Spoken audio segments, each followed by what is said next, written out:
Questions I'd like to ask are, in Africa, how do post-colonial countries incorporate tradition into the films that they make? And is there a market for conventional African-made films in the West?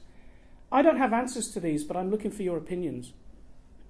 I'll be looking at decoding Touki, which is the Wolof word for Journey of the Hyena, by Djibril Diop Mambéty from Senegal.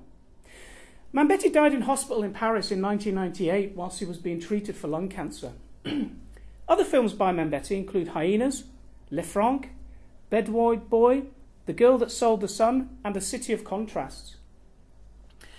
To understand Touki, we need to understand Senegal. Senegal has 36 languages, but has not been able to shake off French as its official language. Over 80% speak and communicate in Wolof. A much smaller percentage speak French as we know it. Now, Senegal, as a gateway to Africa, was a former French colony, which became a sovereign state in 1960.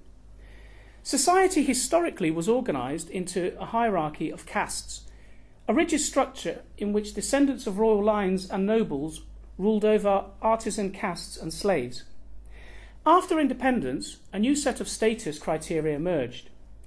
New means for achieving wealth, power and status were introduced through the market economy and the development of the educational system.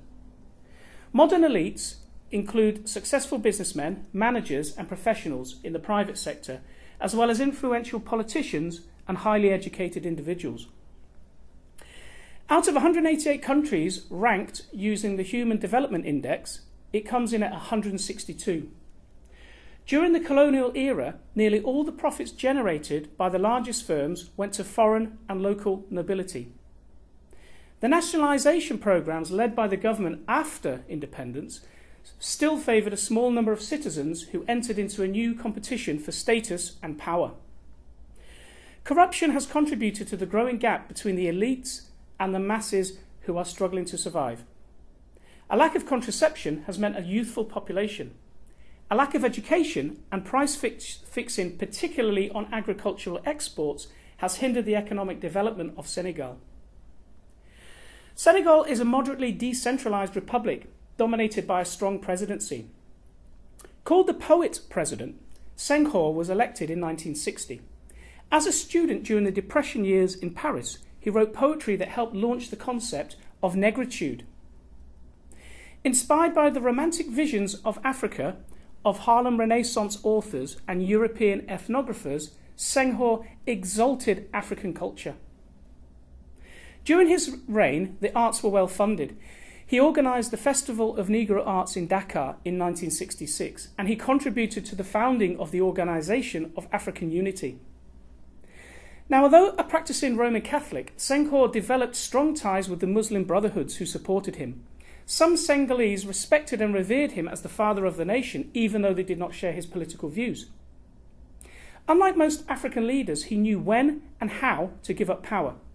However, by establishing a de facto one-party system, he contributed to the decline of the party's dynamism and thwarted the development of an opposition that could openly challenge national policies that had failed to stem economic decline. The army has demonstrated a firm commitment to civilian rule and loyalty to the regime in power. Diouf continued Senghor's policy of building up the army and using it as an instrument of foreign policy. The military forces number about 15,000 and are among the best trained in Africa. Now, Senegal is a land of traditions, and its people share a strong sense of national identity deeply rooted in Theosan, which means history, tradition and culture. Since the first World Festival of Negro Arts in Dakar in 1966, institutions have been created or reorientated towards African traditions, including the Fundamental Institute for Black Africa. Post-colonisation, the population is far from being black Frenchmen culturally. The nation's pre-colonial traditions and long colonial history have helped forge a strong sense of national identity among the majority of people. For Mambéty, film is something personal, stories told from where you live.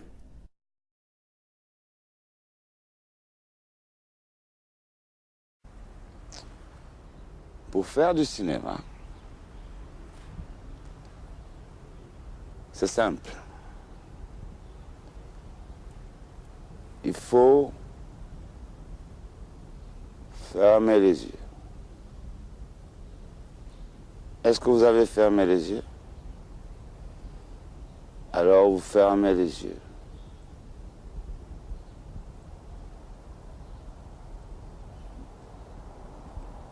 Vous voyez des points de lumière. Et puis, on ouvre les yeux. On a une histoire.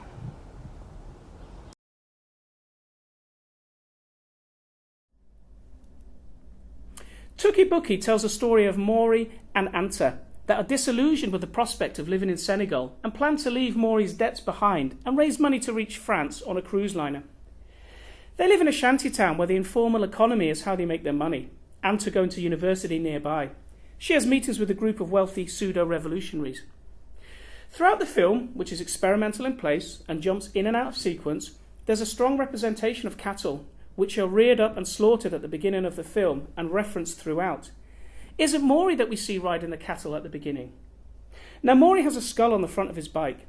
The skull is removed from the bike during an intimate scene with Anta, as well as when the revolutionaries tie him to the back of a red 4x4 and parade him around town.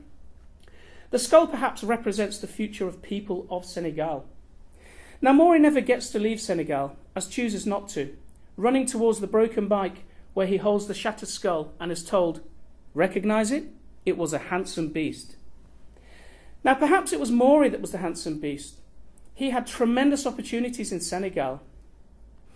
Now, sat in the middle of some steps leading up to the city and down to the coast, wearing clothes that represent the person Maury wants to be but clearly is not, the viewer is left to reflect what choices they have in a new, emerging Senegal.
The postman that we see delivering letters to the residents of the shanty town at the beginning walks past Maury on the steps, a signifier that life still goes on perhaps.